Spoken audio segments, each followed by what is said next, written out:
count, and then the last 3 go quiet. It's 5, 4. I find that really stressful, though. It's not enjoyable for me. So, hello, and welcome to The Haunted Isle. This is a new actual play podcast based on Vaesen by Freeleague. Indeed. This is the second kind of season, I guess, that J Station 64 and myself, Ghost and Sunny, have been running together. Hello. The original was set in the mythic north, so kind of Scandinavia. We did bad things to the Scandinavian languages. So when they released the British Isles expansion, so Mythic Britain and Ireland, we decided for the second season that is what we would run with. Yes. Bit closer to home. Bit closer to home, slightly less questionable names and accents and places. Pronunciation. And we have the benefit of knowing where everything is. Well, most things are. Roughly. So this is our first episode. Are you excited to get going, Jay? I am excited to get going. Ooh. Looking forward. New character, new start. New character. New adventure. 2.0. 2.0. Dun dun dun. Yeah, all good to go. So, our story begins on a dark and stormy night. As many stories do. Out on the wild North Atlantic seas, Ooh. which are rough. We see a small boat. Could be a fishing boat, but also doubling as a passenger boat in these remote places. Where are you? Who are you? Nicholas, a rather usually I would say well-to-do looking person, maybe mid-40s, with a bushy moustache and a rather slightly greying, blackened, I guess, when he has the opportunity and he has the means to, as with his hair. And yeah, usually is where he looks at least very well put together. But at the moment he's probably below decks, avoiding the swells, maybe looking a little greener than he likes to, and not wanting to appear that way maybe in front of the various crewmen on this boat. So, you are below decks. It is, as I say, a small boat, but you can kind of make out, if you look out of the porthole, kind of the glow of the sun's kind of set, but the moon's kind of not quite up, so it's all very gloomy. But you can hear the wind howling, and you can hear the thuds as the waves hit the side of the boat. And from this kind of like grey, indistinct landscape, you can sort of make out the ship, the shape in the dark, kind of forming of an island. And as you get closer, you can see, or you think you can see, kind of vaguely flashing a single light, and then as you get closer you see it resolves into the shape of a lantern. Probably looking out the window, muttering to himself, like, "That damn time we found land." Have you, Nicholas, not a seafaring chap in the normal way of things? No. Nicholas prefers not to travel by sea if possible. It's altogether a far too uncivilized mode of transportation for his life, especially on this kind of water. Looks over it like a bucket of whatever that he's had with him on this journey. What else is he travelling with? Well, he is well-skilled, well-renowned, he will tell you, at least, as an investigator of sorts, a detector, a finder of curios, for those who want. He's wearing a long, probably dark grey jacket coat, kind of, I've forgotten the term for that long kind of coat, duffel coat, maybe, yeah. He carries on him, probably concealed, a small revolver, and has a small bag of tools with him that he kind of keeps with him, which contains a few different useful things he's found handy in the past for various investigative purposes. Implements, yes, it's good. For finding and acquiring curios, should they be needed, or resolving any mystery he might have to be unravelling. Cool. So has he got his things together? Is he ready to disembark? I feel like he probably wouldn't have taken any. He wouldn't have unpacked in any manner. He would have sat down on the bunk with the bag still intact, held onto the bucket, and then braced himself for the journey. Maybe if anyone came to check on him, like standing up and just leaning casually on the wall, trying not to look green. Yeah. Everything's fine, my good man. Don't worry.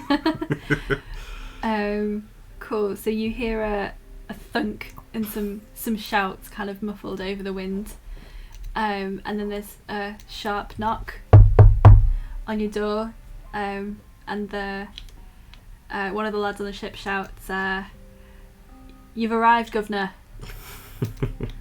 Oh, are we here already? Oh, that time absolutely flew by. I'll be out in just a moment. And yeah, straightened himself up and he stood by the door, like waiting to go out before he says that. But yeah, we'll wait 30 seconds to make it seem like he's doing something and then leave.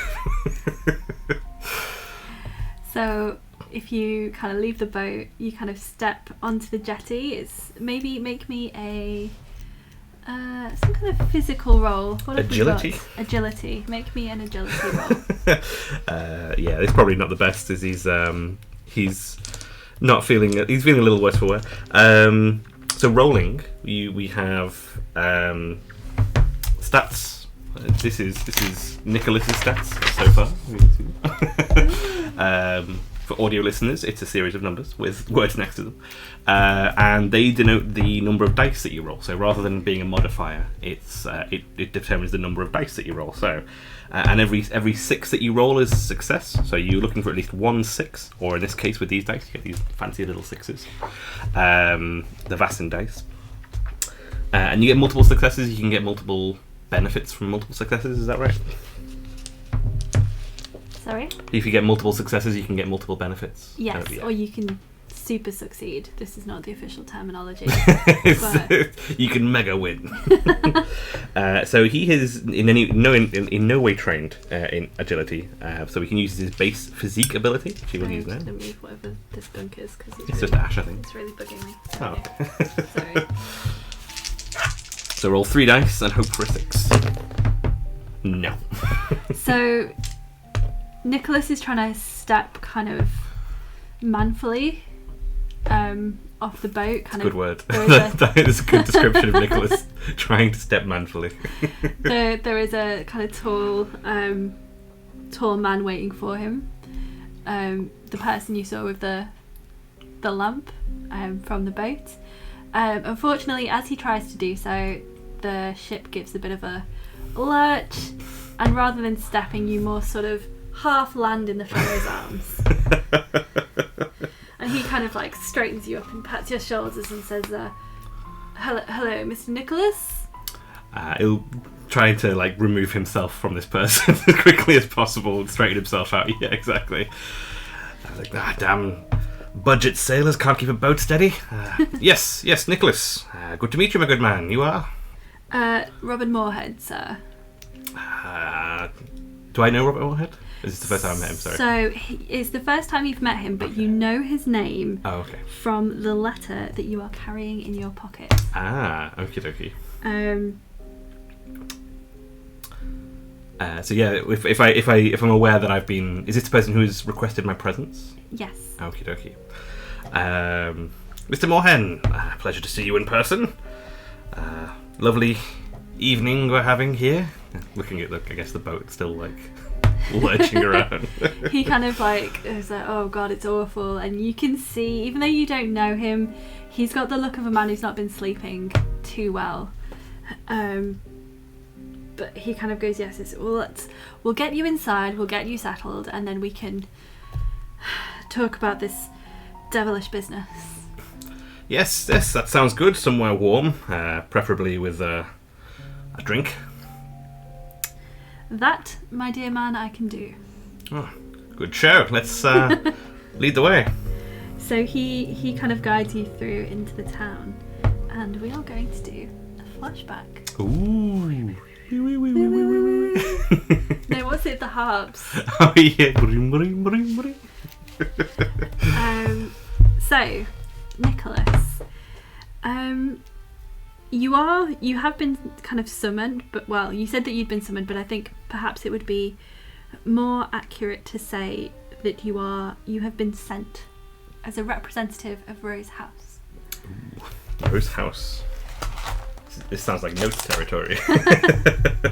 So that is the basis for the society in England. Okie dokie. And the United Kingdom, such as it is. The basis, the headquarters of the society. Yes.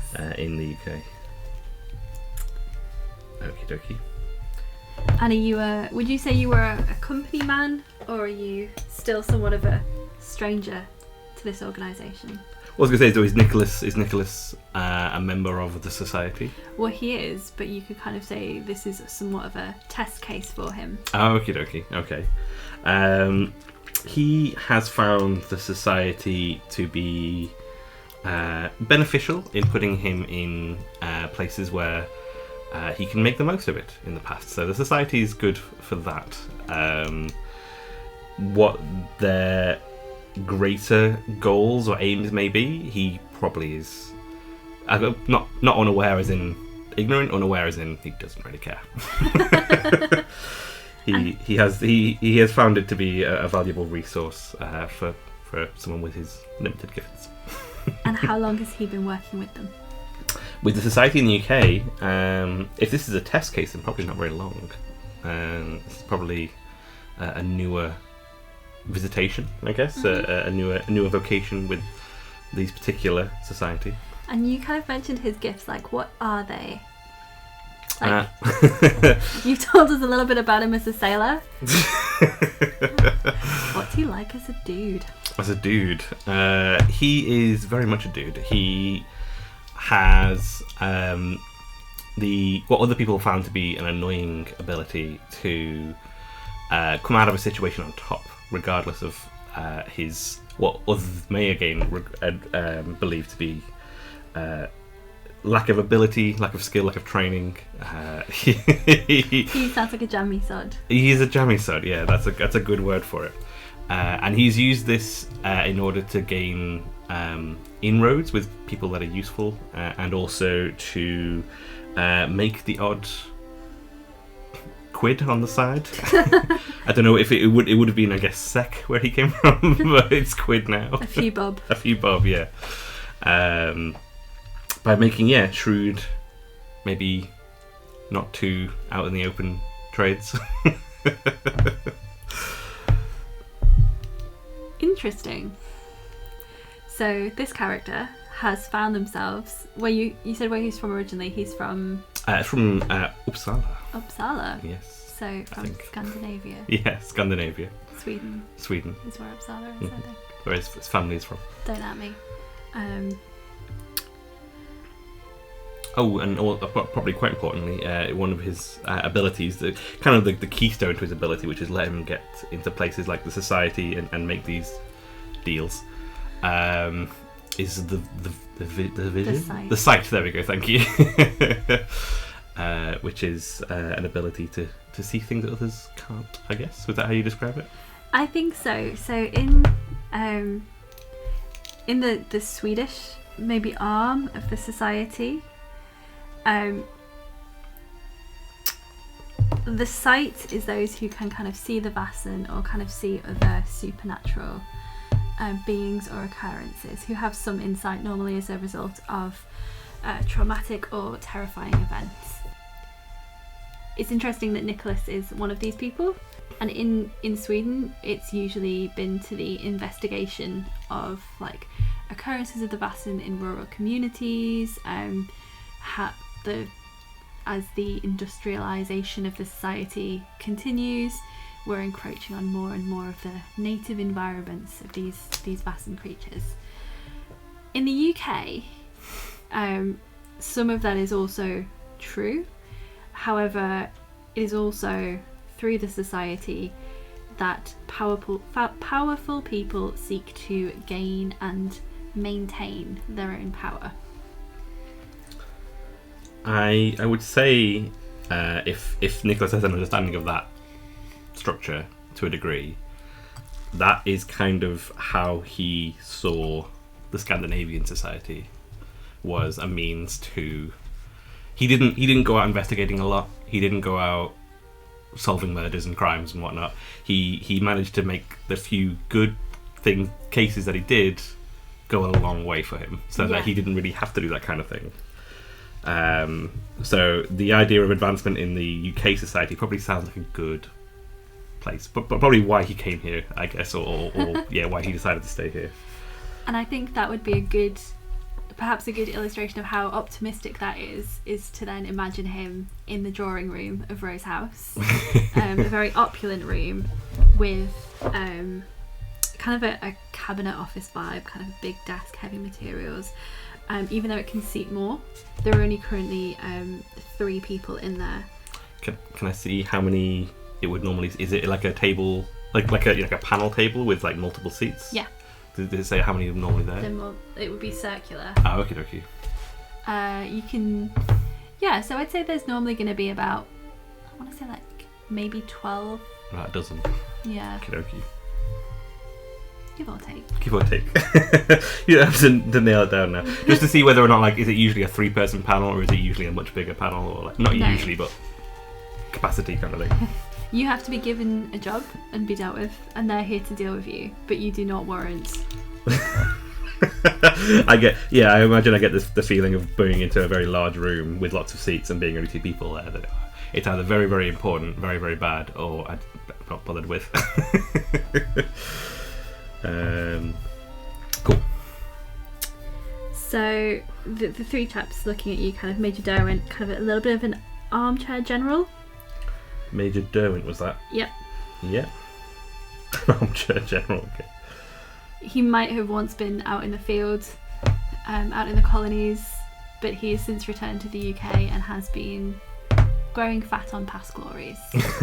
Man after my own heart.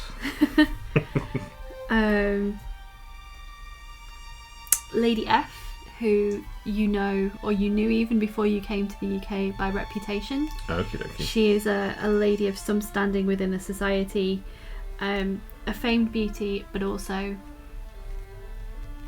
from what you've been able to tell, quite a shrewd character.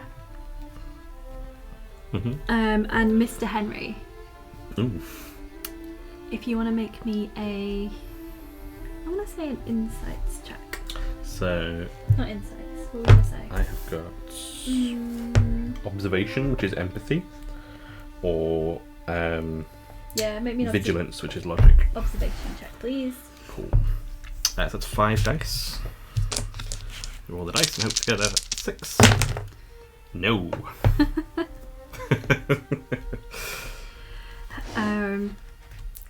So you don't notice anything odd about Mr. Henry's appearance here, necessarily. Okay.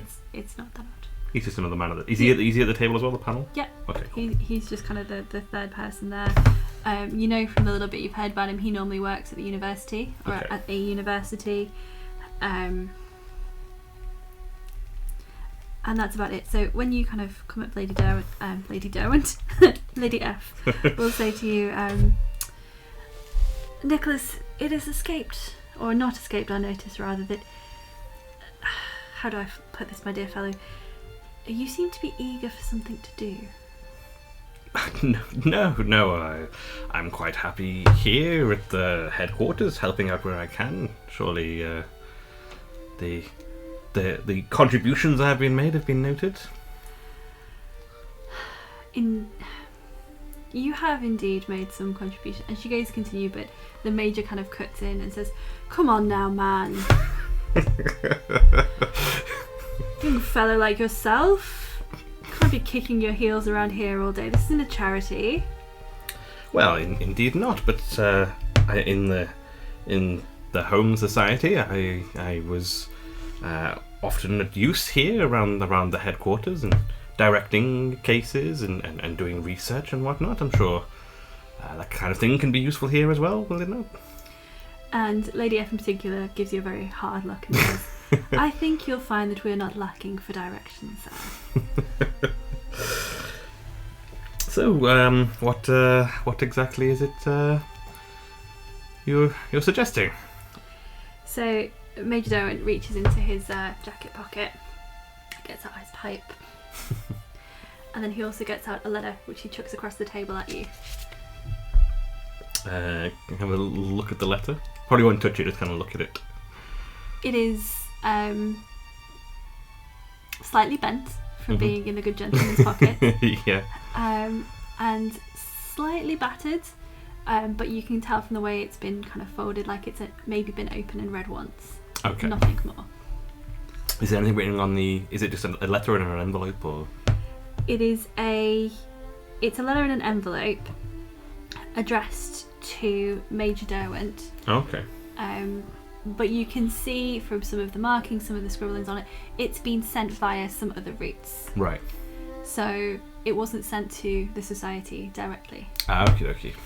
And he tells you some chaps up in Scotland have disappeared, and there's someone in the Navy who's very up in arms about it. Something about a lighthouse, I don't know. You would think that they have their own people, they could sort it. However, our presence has been requested, and it would be churlish to refuse. Did he say it was somebody in the Navy who was up in arms about it, or somebody in the Navy who's gone missing, sorry? Up in arms about it. Okay, cool. They use that stretch of ocean not infrequently. And it would do us all well to ensure that they have safe passage there. Well, no doubt, but I can't say I know an awful lot about lighthouses and naval things. You are from colder climes, are you not? Yes. I guess the temperature is a little more pleasant over here in London. Well, I dare say you will find Scotland very homey. So I'm going to Scotland. If you would be so kind. We'll kind of maybe slump his shoulders and pick up the letter. Need I read this now, or shall I read it on the way? Are you a good traveller, sir? I enjoy a nice train journey, or an automobile if you've arranged one. We'll have some tickets purchased for you on the steamer and then on the boat. A boat? Mm-hmm. Yes. So, this is how it's going, is it? I don't think I'm... and she kind of comes in and she's like, don't fret, Nicholas. I'm sure a man of your calibre will have this wrapped up in no time at all.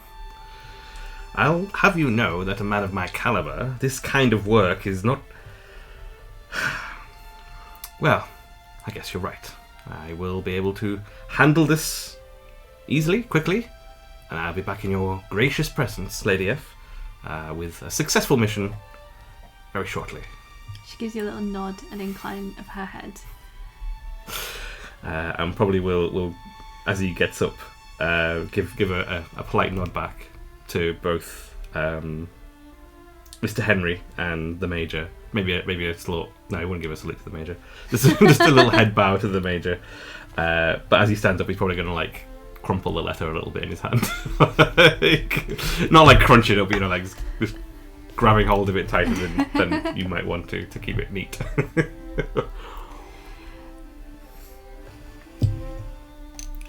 So, this is how you came to be in Scotland. Now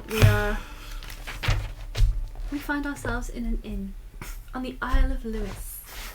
The idea that Nicholas slams the door behind him as the door of the pub closes. Yeah, it's a much less opulent room you find yourself in. You are in one of the only taverns on Gallon Head. And even inside you can smell fish and seaweed. But it is warm, and your companion, Robert Moorhead, though he's clearly very worried, makes an effort to see to your comfort, fetching you, asking what you would like to drink. Do you need anything to eat? Yes, a spot of you kind of like maybe thinks about having. He doesn't. His instinct is not to say no if someone offers you food. But then, like, maybe when he starts to say yes, like, he feels his stomach churning from the from the water. Maybe just a drink, if you're offering. He kind of gives you a reassuring pat on the shoulder. Like, I'll get them to send some bread up as well. There's a good fellow. Oh yes, if you feel it's necessary. He's trying not to. Yeah. So he sort of looks at you and he says, "You have my letter." Yes, I've read it, and it seemed very, very important that I made my way here as quickly as possible. What what did the letter say? Remember, what was it in your letter again? Of course, I couldn't be too. One always has to be so careful when writing to one's superiors.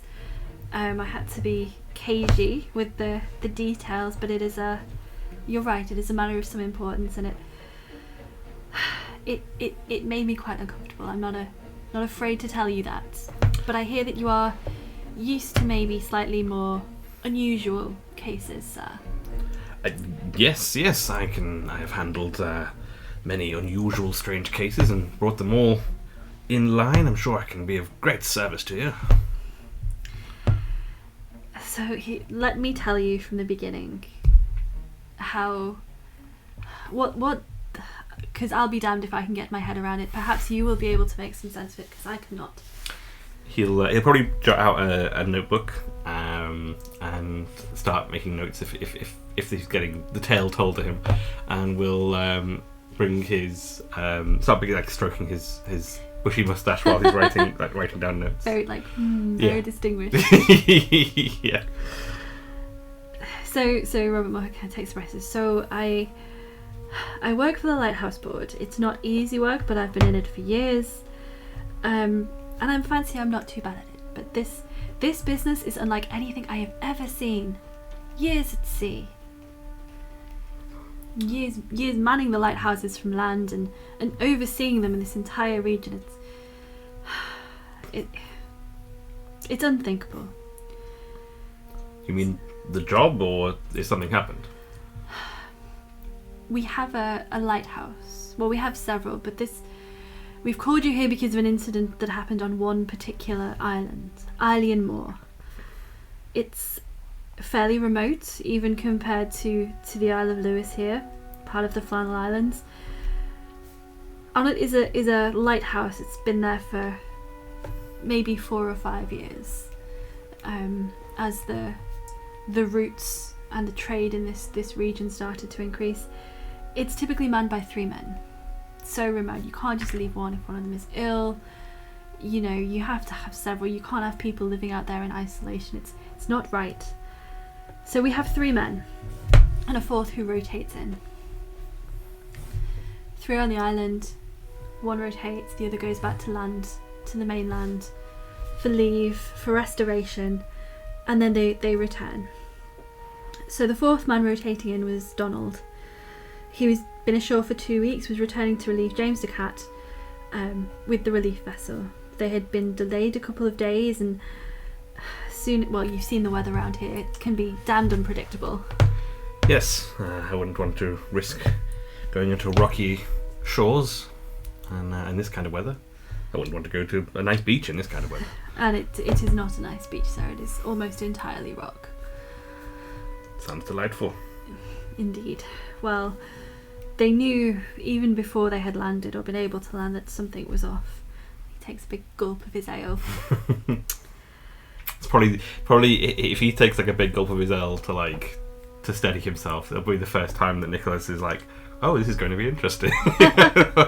Maybe this is interesting. The flag, when they arrived, the first sign was the flag was only at half mast. It wasn't fully raised. There were no crates out for resupplying. Can you imagine on an island for 6 weeks at a time without fresh supplies, without fresh stock? It's madness. I really cannot imagine. So naturally, normally the men are there waiting with the empty crates and excited to see the 4th and have a cup of tea and break bread together, and once the work is done. But there was nothing. There was no crates, nothing for resupplying. And the whole place looked awful still. So, sensing that something was wrong, they put Donald alone ashore in a boat to go. And when he got to the main part of the land, there was nothing there. And so then he walked up the steps up to the crew quarters. There was nothing there. The whole place was deserted. He carried on searching, of course. And eventually, he found Jimmy. I say there's the lighthouse in Eilean Mor. It's a rock and not much else. It used to be the site of the Flannel Islands. There was a saint who they say was based there. The local people were using it for centuries to farm sheep, but it's a damn awkward place and they've rightly given it up. But the old chapel still remains, and that was where they found Jimmy. He was in the basement, hiding in a cellar. The others were gone, screaming. We weren't able to get any sense to him. Something needs to happen. We can't abandon the lighthouse. It's too dangerous, it's too risky. But something peculiar has happened. 3 men, experienced men, do not just go off or disappear. Leaving a 4th babbling mad, it sounds.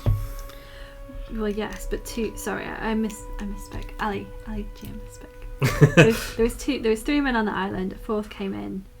Douglas came in. Donald came in. Donald came in. Jimmy was screaming. The other 2 had disappeared. Yeah. What was the 2's name, sorry? So James Ducat was very experienced. He was there when the lighthouse was built. He spent months on the island customizing himself to the I thought James was Jimmy. That's why. No. Yeah. I thought he was just being familiar. No, so I gave them all J names because I thought that would make it easier to remember. Oh no! It's made it way harder. So Jimmy was the youngest. There was Johnny. Johnny say how he had 2 years in the Navy before then. They were not novices. They were not new men. And Jimmy was the youngest, but he's got a good head on his shoulders. We don't just send anyone out to that place. We know how demanding it can be. There is a reason we check up on our people. It's damn peculiar. And when we followed up, the men had gone. Naturally, well, I say naturally, a couple of days later a captain had been sailing past. Captain of the Orkhead confirmed that when he'd been past the day before, the lights hadn't been lit. So that was 6 days before they went ashore and found the place deserted. So sometime before those 6 days, something must have happened. And he kind of shakes his head and he says, I dread to think of poor Jimmy down in that cellar for, gosh, a week or more, losing his mind. And that is the tale. I have 2 men, and cannot find hide nor hair of them. He'll take a very kind of refined sip of his drink if he can do, and kind of straighten himself up a little bit. Well, it's rather open shut case, really, isn't it? This man of yours, Jimmy, went quite mad, killed his friends, went crazy in the basement. And he sort of blinks at you, and he was like, "But these were 2 grown men. You don't know. You obviously didn't know them. You never saw them. These were not foppish gentlemen of the kind you have in London. These were burly sailors." That's excellent. What? These are the foppish men of London. And he says, even if that were true, and I grant you, when I first heard, I had thought the same thing, but when I went to investigate, there was nothing. There was no signs of struggle, no signs of blood. Even Jimmy himself wasn't injured. you would expect that if you tried to take on 2 fully grown men, you would come to some sort of damage yourself. I mean, there are ways of one can take to make sure that by surprise, for example. But I'm sure there will be evidence of some kind of attack by this this survivor. I've seen this kind of thing before, you see. But if you insist, I can go over and have a look and see, and point out maybe where these signs are. Thank you, sir. I appreciate that, I do.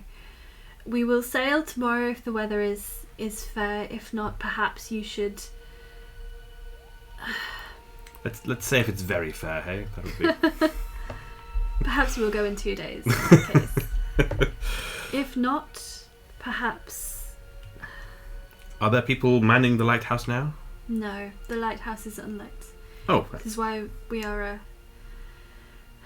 We must hurry.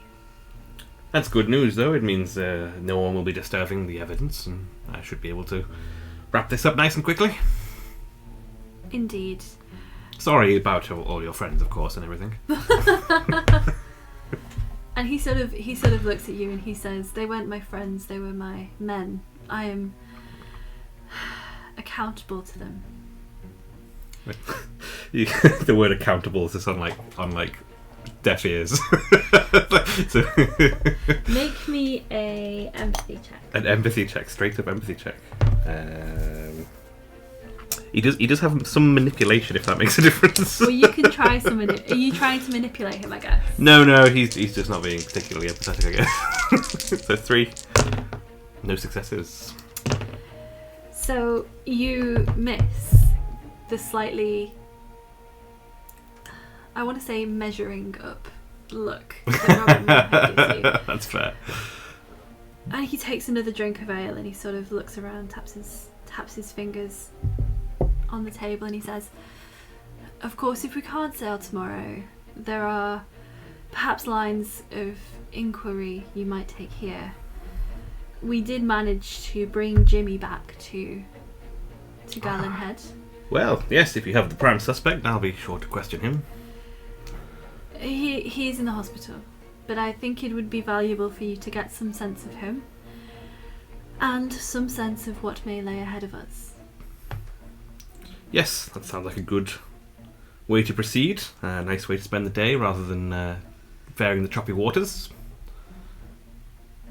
Excellent. He finishes his drink and he says, Do you have anything else for me? Has there been any examples or any history of other incidents or situations on the lighthouse or with the men? The men, as I mentioned, are above reproach. Good family men, all of them. And the island has been uninhabited for some centuries. Apart from the occasional kind of visit by people who are looking to graze their crops there, the lighthouse itself is a new addition. As I say, it's only been manned maybe 14 months. So there is no foul history that it brings with it that I'm aware of, no deaths during construction or anything of that manner. Interesting. Well, I'll and there was no lay preacher or whatever inhabiting the chapel you spoke of? No. Just an empty building. Well, apart from Jimmy, I guess. But Fucking hell. little introduction to Nicholas. But yes, we shall maybe make a good start tomorrow morning, and we'll see if we can get to the bottom of this for you. Very good, sir. I will. He stands and straightens his coat and he kind of says, "I will take my leave of you and I will see you in the morning after breakfast." And he'll stand when he stands to kind of maybe, I don't know if he'd shake his hand, it's a bit weird, but when he stands just as a mark of respect. It's been a pleasure to meet you, aside from this obviously rather unpleasant business. Quite. I will see you tomorrow. Have a good evening. Kind of strodes out into the dark. And yeah, we'll maybe overlook some of his notes and finish drinking his drink and eating his bread. Like, it's so clear that Jimmy just killed them all. So you look over your notes. You decide that it's Jimmy. Mm-hmm. Go up to bed. Mm-hmm. Make me a observation check or a vigilance check. Vigilance. He's quite good at that. You get 7 dice for that. Ooh. Not one of them will be a success. You get to roll an extra one as well. An extra one. Here we go. No successes. There's the dice for you, folks. So you go to bed and you have a lovely night's sleep, confident that the case will soon be wrapped up. Absolutely confident.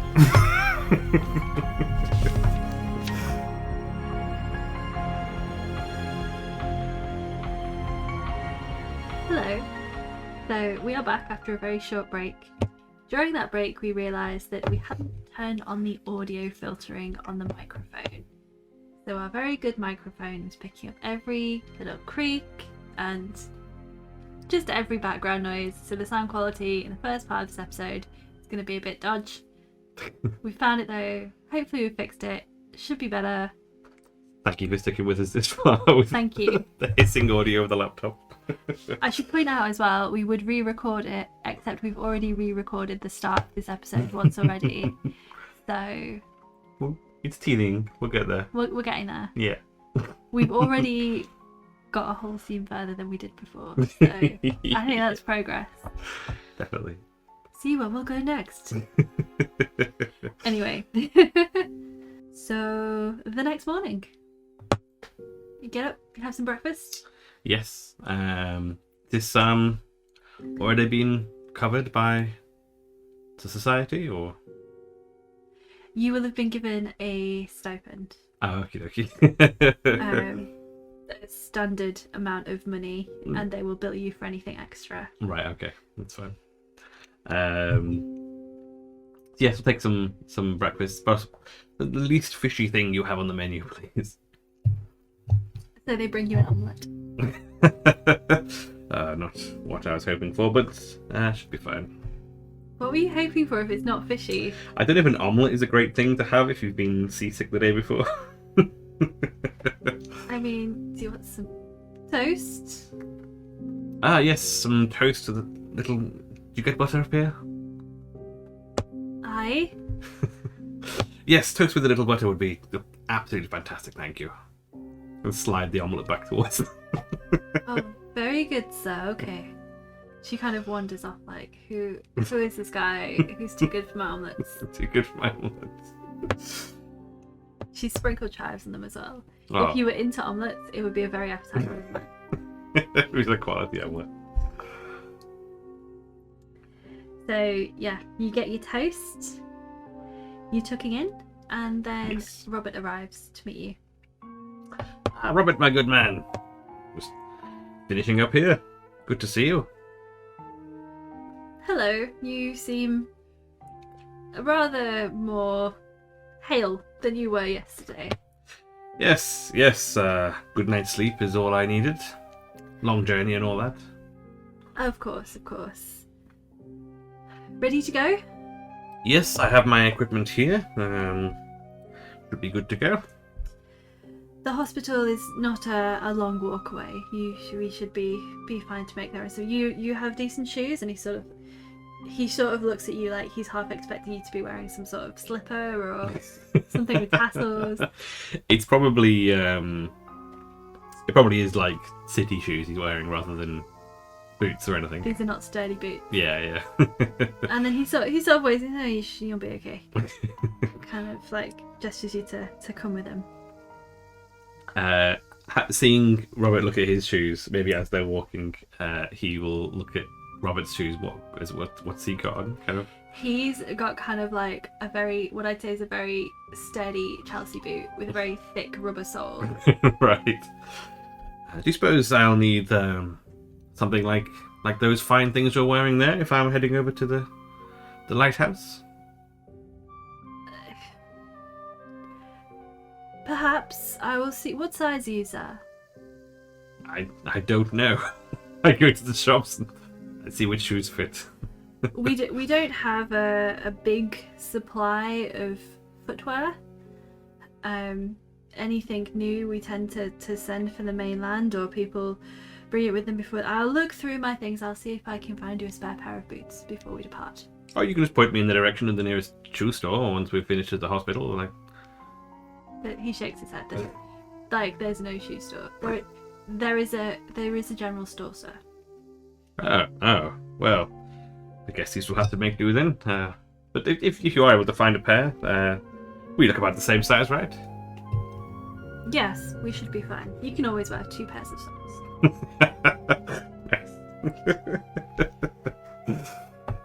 Maybe give him like a double take. How very dare. So, as you're walking and chatting about shoes, you make your way to the hospital.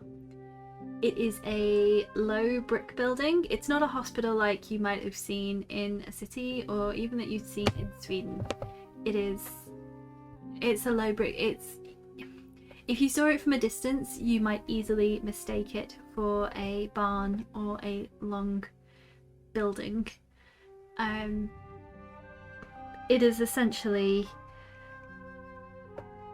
a place for people who are too sick to be at home and too sick to be in amongst the rest of the people of the town, to go when they're unwell. Minor cuts and bruises and injuries, but otherwise it is a place of respite as much as possible. Before you kind of get there, you sort of see the building on the horizon. Robert kind of pauses, and he sort of takes your arm, and he says, "I must warn you, sir. I know you are a man of the world, and you have travelled and no doubt seen many things." And he's sort of looking at your shoes like, has he seen many things? I don't know. This might be distressing. He'll probably look at his arm when it's grabbed, and then look back up at him like, "What are you doing?" But then realise that he's trying to have a kind word. Like, don't worry, Robert. I've dealt with many strange things, and I've seen things looking around at the island you people wouldn't believe. But I think that I'm sure we'll be fine here. Okay. Gives him a big smile and a pat on the shoulder, like, Glad to hear it. this is all good. Okay, make me a vigilance check. Vigilance check. Here we go. So vigilance is logic, which is 5, and vigilance, which is 2. So it's again 7. Give that another go. Ooh, 3 successes so far. That's all the successes I've been missing out earlier on. They're all caught up now. So, because of your many successes, Mm-hmm. you don't have to get too close to the hospital building before you start to hear screaming and sobbing cutting through the air. Is it singular or is it? It appears to be the voice of a young man. Okie dokie.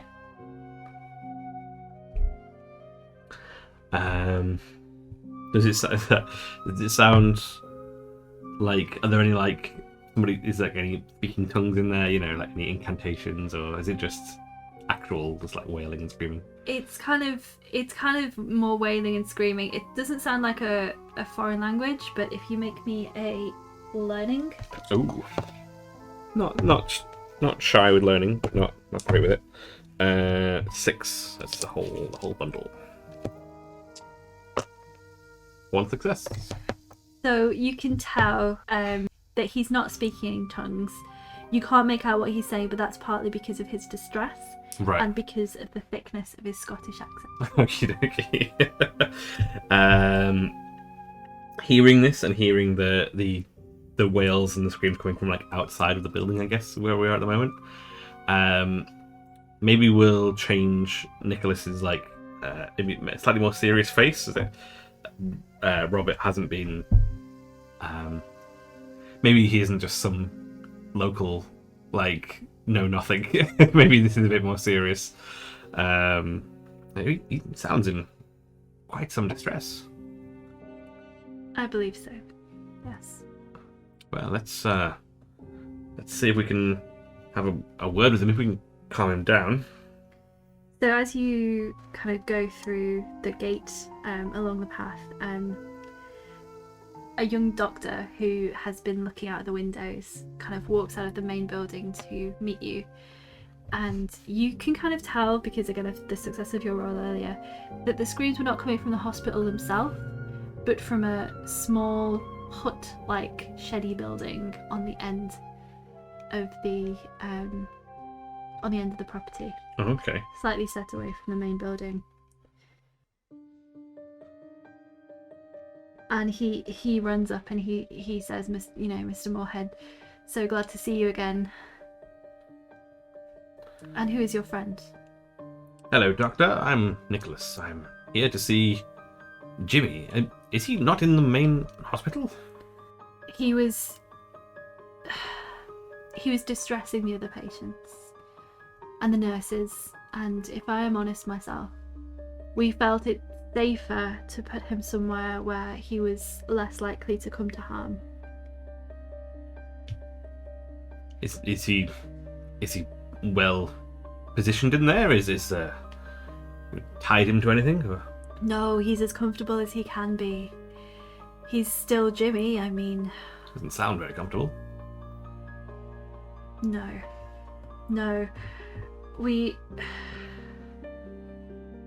So he looks really sad and he says, we'd hoped that he'd improve, he'd start improving, but he's not.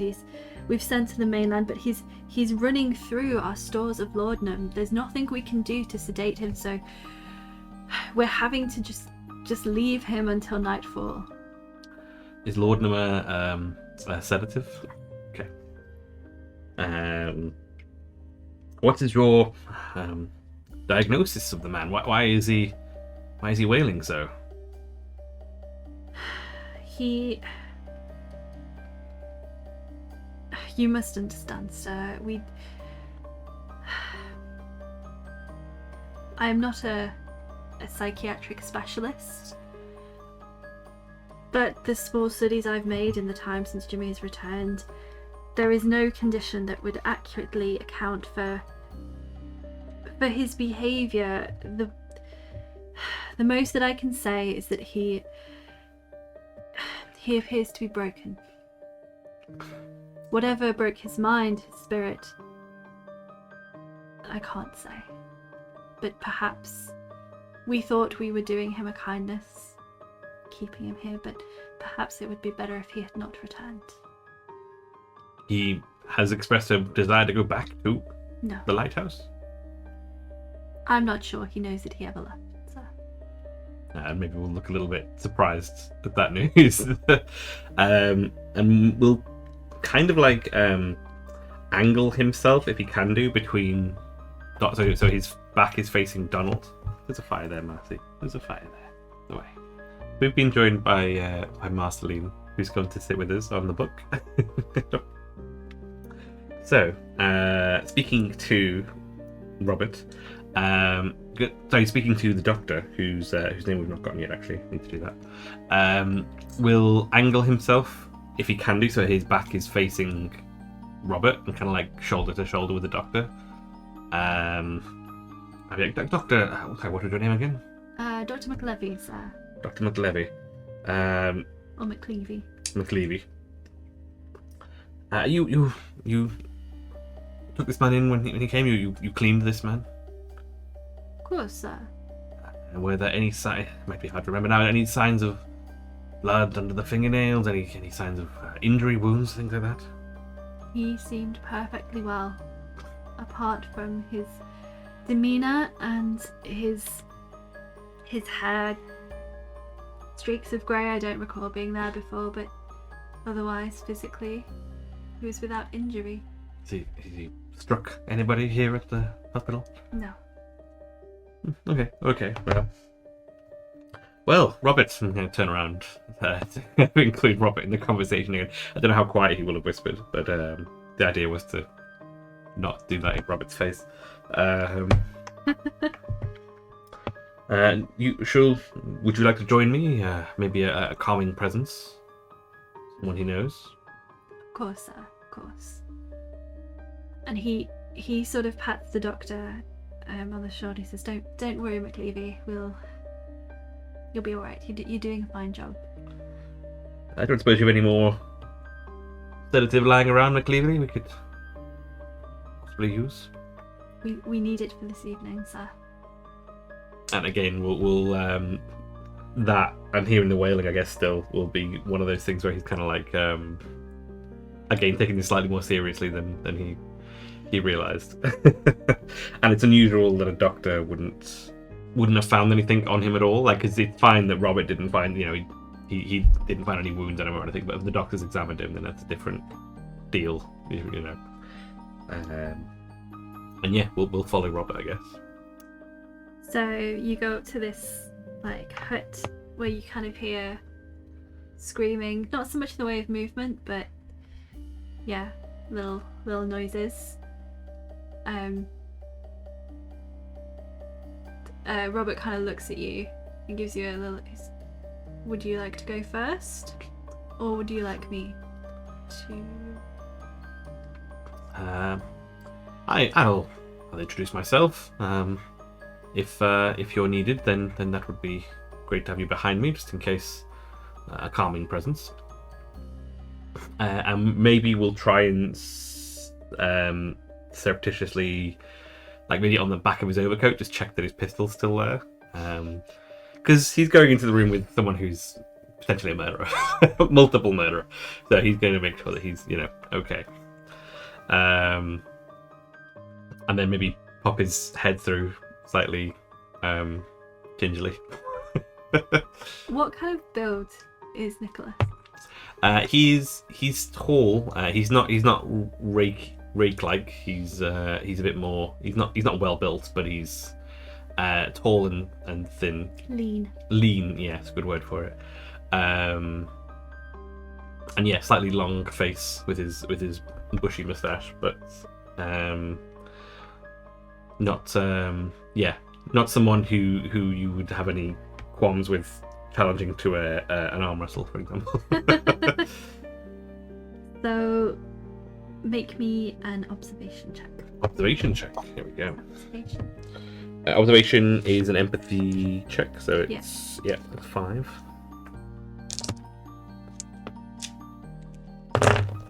No successes. So you go in, Mm-hmm. and your eyes are drawn immediately to Jimmy, who he's sat on the bed, and he sees you and kind of like scuttles back, so he's pressed against the wall, wraps his arms around his knees and just sort of looks at you with kind of big eyes filled with tears. And try and put on a big smile. Hello, Jimmy.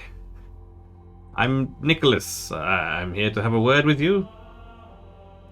I'm with Robert. Robert knows Robert. Robert, I know Robert. Yeah. Yes, you know Robert. He's okay. He's all right. Yes, he's here with me. But we're here to talk about you. And maybe we'll try and go into the room rather than just the head. Yes. And he's giving off the impression of somebody who is holding himself together for company. Right. Okay. And he seems to relax slightly when Robert follows you in. As I say, he's kind of curled up on the bed. He is young, like he's only 23. He's got kind of dark circles under his eyes, and as the doctor noted, premature streaks of grey in his hair. Oh, okay. He stays hunched up. He makes no move towards you, and he's sort of doing a little slight rocking motion, murmuring, but you can't make out the words. Every now and again his eyes will unfocus and he will scream in terror. I will wait until he has a a moment of not screaming. How are you, Jimmy? Are they treating you well here? Yes, yes. Everyone's so kind. And how about how you're feeling? I don't know. I don't know. I'm here to try and find out what happened the other night. And he looks at you really suddenly. He says, What night? Over on the island, whose name I have written down somewhere. Callum Head is where we are, isn't it? Eilean Mor. Eilean Mor, there. I keep thinking it's the name, that's why. Come on, Eilean. Yeah. It was. I've got to write Eilean Mor Flannel Island. Like, who's Eilean? Anyway. On Eilean Mor, the lighthouse. And his eyes kind of snap to you. And his eyes kind of fill even more with tears, and he shakes his head. No. So I'm told by your friends here that you were found in a chapel. Yes. Did you feel safer there than you did elsewhere? Yes. Can I ask you, safe from what, Jimmy? No. And his eyes, he shakes his head and he screams. If he's looking off somewhere, like when he screams, can I try and look where he's looking? Because there are sometimes things that Nicholas knows that he can see that maybe this poor gentleman can see. Yeah. Is there anything? Make me an observation check. Observation check. Is it observation or is it the other one? Vigilant. Vigilance. Yeah, vigilant. Vigilance. 7. Success. 1 success. There is nothing supernatural currently surrounding you or Jimmy or in the nearby area. Okie dokie. Then I'll probably ask him, are you still seeing something now, Jimmy? No. Oh God. And then he cries again. Nicholas will probably try and hold his hand with both of his hands, to try and make a bit of a connection and try to calm him a little bit. So maybe an empathy check. Check. Maybe am I making you roll too much? No. I can lean back on the rolling. Oh, he's almost a success, but no. So he calms slightly, but he doesn't fully register you. Okay.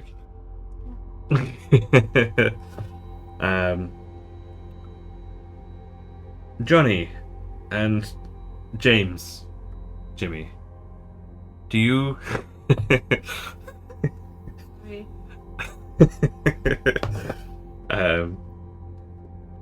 you know where they are? No. We tried. We all tried. Wouldn't burn. Sorry, you okay? That's really freaky, Jimmy. It's really fucking messed up, Jimmy. You're freaking me out, Jimmy. Calm down. What wouldn't burn, Jimmy? And he just sort of whimpers and rocks a little more. And maybe we'll quietly turn back to Robert. You burn things regularly on the island? I'm not a local. I don't know. Only wood. Interesting. I'm going to go to the island, Jimmy, and see if I can find your friends. Is there anything I should know before going there? No. Anything I should watch out for? And he's unfocused and he's struggling. Oh, okay. I think any other questions that he would want to ask Jimmy before we go. I don't know if because the level of like absolute crazy of Jimmy right now. I think the last thing that he would ask is James and Johnny. Did they burn Jimmy? I don't know. Okay, I'm going to let you rest. If you can think of anything that I might need to know, or could help you find your friends, let McLeavy know, and he can send me a message. So as you stand to go, he grips your hand really hard. Yeah. And he pulls you close and he says, "We tried to burn the seaweed. James said the seaweed would help, but it didn't. The seaweed wouldn't burn. Wouldn't burn. I think after recovering from being like terrified of getting grabbed and having this like clearly pained man pleading with him, he will he'll like very carefully like take his hands off him and hold them kind of like, "You're safe here now, Jimmy. There's nothing that will get you here. Try and rest." And he kind of whimpers and rocks, and he wraps himself back up in his arms and sits. He will, and then maybe before leaving, he'll try and like make eye contact with him if he can do, and just say, "Thank you, Jimmy." And he sort of nods at you, but then he's gone again to wherever it is he's going. Yeah, maybe try to calmly make his way out to have a quick word with Robert. And Robert is looking perhaps more impressed with you he has at any point thus far. He's quite a gruff man, but he looks at you, so you did well in there. Well, whatever happened on Eilean Mor clearly had quite effect on the boy. Quite. If he did do something, then I'm not sure how responsible he could be held. He seems quite far gone. Poor lad. Indeed. I mean, you see why we need to get to the bottom of what happened. Well, this talk of seaweed. Is there anything you fishermen do with burning seaweed? He sort of gives you a weighing up look, and he says, occasionally it was used for fertilizer, potentially, but I don't know why anyone would recently. And I'll be fully transparent with you. I work for the Northern Lighthouse Board, but I look after many places. This is just one.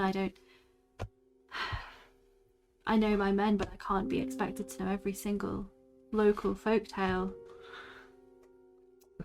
Interesting. And when he mentions folktales, we'll probably kind of pique his interest a little bit. Do you know anyone in town here who would know anything like the local folktales? Anyone I could speak to? There's a chap who can be found propping up the bar most evenings. Old Peter. I can go speak to old Peter, I'm sure. Share a drink. Yes, good luck with that. I don't know that you need my assistance. No, that should be fine. It might be worth just reminding the doctor that we don't have any other suspects of their going missing. Just make sure that Jimmy's secure in there, perhaps. Yes, why do we not go in and talk to him now? The doctor again. Yes, that's a good idea actually. Yes, let's go see Dr. McLeary. McLeavy, damn it.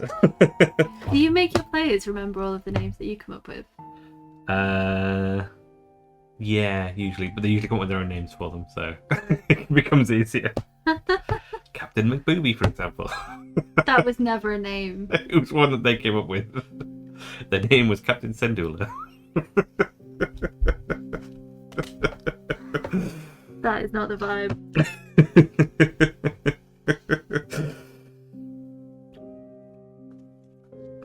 I know the name, it's fine. So you find McLeavy in his office. He seems to be. Hello, Doctor. He seems to be in taking fits of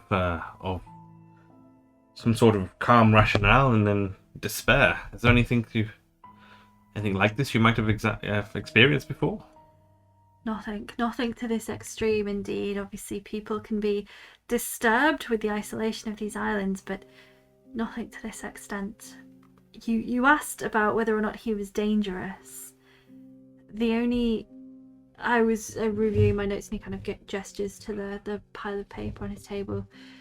The only incident we've had, and I hesitate to call it an incident, was when the coal man was coming to replenish our stores.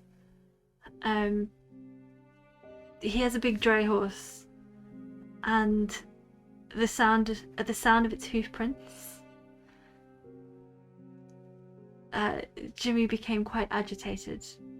That was the only time that we've had to restrain him. Otherwise, though he is distressed, he has never attempted to hurt himself or others.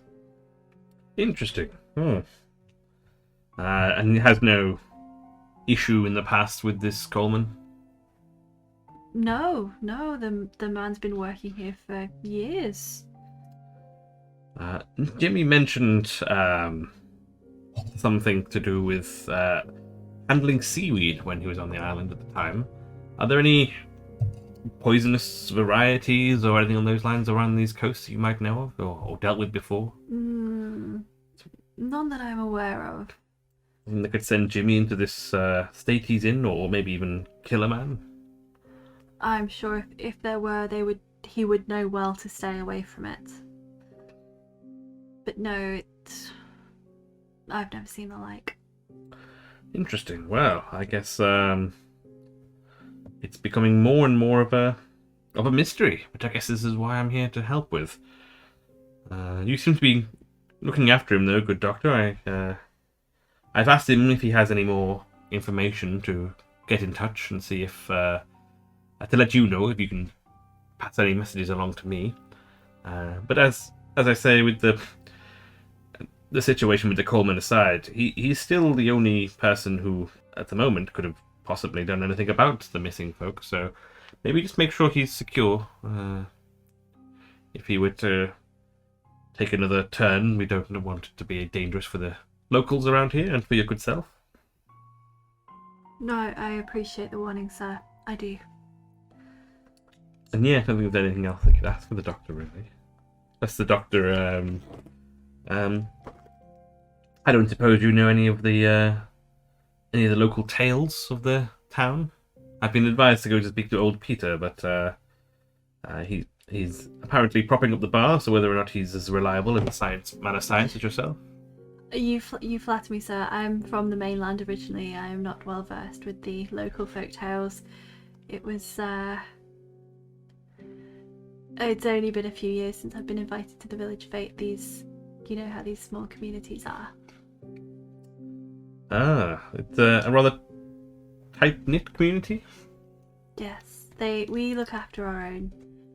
I dare say that's why we were so distressed when Jimmy returned as he was. We, not just for him, but we know his wife. They were only married a year back. I don't know how she'll cope without his pension. Sure, and then he looks at Robert and kind of gives him a very deliberate look. Would it be possible to speak with Jimmy's wife? Maybe she has some insight into what might have happened? She is staying with her family. The shock has been quite a lot for her. I would ask you to... While you think that Jimmy is your main suspect, I would ask you to refrain from pursuing that line of inquiry with her? I can postpone it for now, I suppose, but if I can't draw any other conclusions when I get to the island, I'm afraid whether she's in shock or not, she will have to be questioned. Of course, sir, but as I mentioned, my store's laudanum are running low, and there's so many broken people this small hospital can hold. Kind of looks around the building. Quite. Not quite sure what else to do. Is there anyone else you think I should speak to, Robert? I think old Peter is probably your best bet. Yes, I'm sure a few tales will speed the evening along. Is the weather still set to be a little clearer tomorrow? So Robert tells you that it is. Yeah. Very well. I'll go and find this old Peter and see if he has anything to shed light on this situation, and see if we can find out more tomorrow. Very good. He shakes your hand. Thus you depart the hospital with the sounds of Jimmy still wailing in the distance. So, did Robert tell me where old Peter can be found? Which bar? There's only one bar. Okie dokie. They'll probably head back to the bar. And walking through town, he's talked about it being a tight-knit community and that there's like the town fete. Is there any traces of symbolism, like in the shop names or like the shop sigils or anything that seem to be that would suggest a connection between them? As far as you can tell, this is a largely remote farming and fishing community. Mm-hmm. So references to sheep, references to fish. Okie dokie. No references to seaweed. No, not that you can see. Okie dokie. And then yeah, we'll head to the local bar then, I guess, and see if I can see old Peter. That's good. Yeah, pop in, and maybe if the barmaid is around, quietly ask looking for a chap named Old Peter. I don't think that's his Christian name. Yeah. He's over by the fire. What was my attempt at an accent? It's terrible. It was good. I thought it was good. The fire. So yeah, there's an armchair by the fire, and in there is an old man wrapped in wool with a hat on, drinking ale and just sort of like kind of reading a paper, but kind of not. Just sort of waving to people as they go past, and this is his haunt. Right. Before you go, I don't suppose you know what he drinks, do you? He's not fussy, but if you want to make friends with him, I'd suggest the good whiskey. Yes, it usually does the trick. Is his stipend going to be enough to cover a bottle of whiskey, or would it just be glasses of whiskey? Make me a. Is there a money roll? there is a resources setting which your character has of personal money. I've not yet set for this character because I wasn't sure what the situation with the story was. But I know that. I'll tell you what. Make me a manipulation check. Manipulation check. Because how much money he'll be given will be depends on how good he is at talking it out of the people. How much he can schmooze. Yeah. So it's 5. No successes. About right? Yeah. So you take him a single. Okay. Yes, we'll go over with a drink in hand and one for myself, and hopefully very warmly offer the glass to him. Peter, I believe. Why, yes, I don't believe we've met. Nicholas, hello. I'm here on a matter of inquiry about some of the interesting events that have happened here in the town, and I believe you are the one who knows the most. Oh, take a seat, young man. I would be happy to help you. So nice to have a fresh face around here. And he shakes your hand. He's genuinely delighted. Yes, and a delight. And maybe try to surreptitiously wipe his hand on his trousers. He doesn't notice because he's already turned his attention to the whiskey. And he kind of goes, that's a good drink. So, terrible news about the poor lads over at Eilean Mor. Quite terrible, quite awful. But, yes, quite terrible. Sad business, but these are unkind. These can be unkind islands. Yes, I imagine there are all kinds of tales of unpleasantness on outcrops such as this. Oh yes, there's all kinds of terrible dealings with the sirens and the merfolks and all kinds of nonsense. But the Eilean Mor is to be a holy place. That's what makes it all so terrible. A holy place? I'd heard there was a chapel there. Was it Church of England or? Oh, I'd say it was more than a chapel, sir. It was a site of pilgrimage. There was a chap who came over from Norway, I think it was. Settled the island, raised his sheep there, set up a small monastery. People would come for miles, landing on that small little rock. Interesting. Did they go for any particular reason, or was there any particular site of interest there, or? Oh, this was in the 7th century. Who knows? Oh. I guess you're not that old then, old Peter. Oh, you cheeky so-and-so.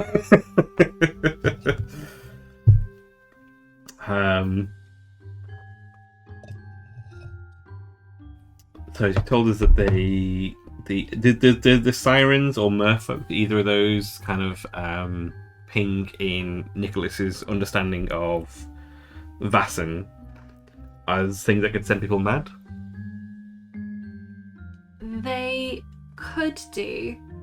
However, you would know based on your experience, because there are merfolk not unique to the British Isles, right, that for them to have anything to do with land is unusual. Right, okay.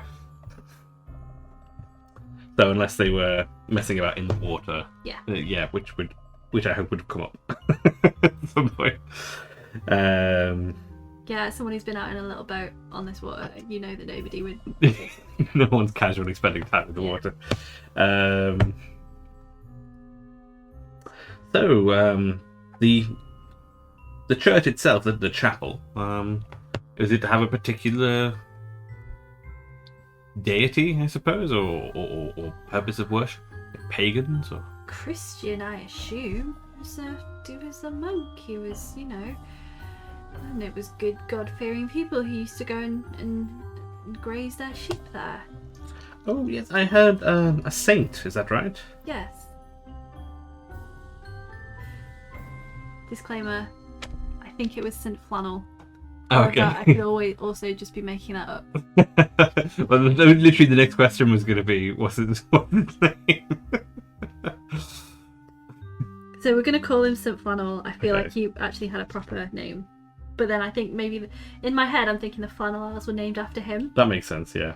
But if he does have a proper name, very sorry. For the purposes of the game, Yeah. his name is Saint Flannel. St. Philip Flannel. Philip Flannel. So rather important figure then, if the islands themselves have been named after him. Oh, indeed. And people... It's a pretty superstitious place, though. I mean, I suppose any remote land like this is, but they... I remember we used to... My granddad was a sheep herder as well, and you notice that he's got a walking stick, but it's kind of shaped like a shepherd's crook. He would take his sheep out there as well, but if the land if he was sailing and the wind shifted, they wouldn't land. They would have to sail around the island 3 times before going ashore to ward off ill omens, they said. Ill omens, you say? Well, that's something that I have some small experience with, unfortunately. 3 times around the island, you say? But those who did, I remember my grandfather and my great uncle, they used to tell me that the pilgrims who went there, they would often return more devoted than they arrived. It is a holy place too. I don't suppose any of those who weren't wise enough to abide by the rituals, what fate they befell. Presumably they were shipwrecked like so many others. Well, thankfully there's a lighthouse there now to prevent such things. For now, sir. Are they planning on getting rid of the lighthouse? I mean, if they can find someone else to staff it. Would you volunteer for that job? Volunteer? No, but I am heading out there tomorrow. He raises his glass and he says, Good luck to you, lad. Good luck to you. I don't suppose you have any other interesting tales you could tell me where help me off on my sleep this evening? Any wonderful creatures that might have... I'm trying to think. I'm thinking Nicholas would have Pather for, like, learning about local creatures, if that makes sense. Yeah. And that's what I'm trying to... Hello, Marceline. Hello, gorgeous. Speaking of local creatures. You're trying to get to the bit about the Vaesen, but he sort of drank his whiskey now. And he kind of says to you, he kind of gives you a little look and says, puts his empty glass down, he says, I recommend counting sheep before you're abed. Well, thank you for your stories, Peter. If I have any more tales to tell you upon my return, I'll give you another feather in your cap. I look forward to it. Hopefully, I'll be seeing you again soon. Hopefully. Probably will. I don't know if it's any way to express, but probably will be taking more stock in Peter's story than, I don't know. Perhaps he understands that there's probably something to these stories, if that makes sense. These aren't just tall tales. So he was trying to express a bit more respect for this person, than perhaps anyone else in the island so far. He's probably shown respect to. The old Peters of the world are the ones that know the secrets. And I think that perhaps that St. Nicholas, old Peter kind of recognised that, but with it came some discomfort. Okay. Because sometimes there is something reassuring when people tell you that your nightmares are not real. Yes, yeah. This person's come to ask about the creature under the bed with a bit more verisimilitude than children's story. So with that, he'll probably be quite excited to go to bed. he's had a busy day, and he is going to have a think about sirens, merfolk, anything to do with seaweed that might have come up in his previous explorations of the Vaesen. Any of the research that he's done in the past, and see how it goes. So we'll pick that up next week, hopefully with Nicholas feeling a little bit more informed than he is right now. We'll soon find out. Yeah, sounds very good. Awesome. Thank you for playing. Thank you for running from it. It's been really wonderful. I'm looking forward to this slightly gruesome adventure. So thanks for watching and listening. And we'll see you next time. We'll see you next. Bye-bye.